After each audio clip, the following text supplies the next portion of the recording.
Ka menteri ka koi ka khia chong ka jala ka Dr. Mazil pynlong do ka badeiru ka nong ai ktien chong ka sarkar kala takrain kala ya ka ACHIK conscious holistically integrated krima ka bala pynlong ya ka jinghi Tura na ka benta bandawa nongbah Tlang ya ka sor Tura da ka ba kala penpau ba kumkini ki jingdawa omdei satya pynsngap habai keren bat kilar pathai kubor ka Dr. Mazil pynlong do ka loong ba ka sarkar kadang persang banwan ra ya ka jingsenchar khadar ka bacan bha bat kibai ba henry bandawa nongbah Tlang kam ya hap satya. I am yet to familiarize myself with all of these demands which are linked to statehood, demands which are linked to any other matter, because I'm just looking at it practically.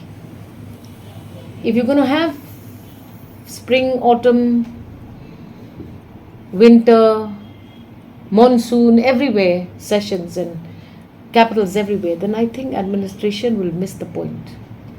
However, Honorable Chief Minister is himself going to be meeting with these people on the 24th when he visits Kyrwoh, and I'm sure that some sense will prevail and some understanding will be there as a result. Because see, we are trying our best to take the blocks to the people.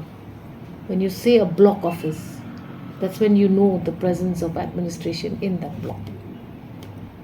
Otherwise, we're going to have a big problem. We will not be able to control these demands.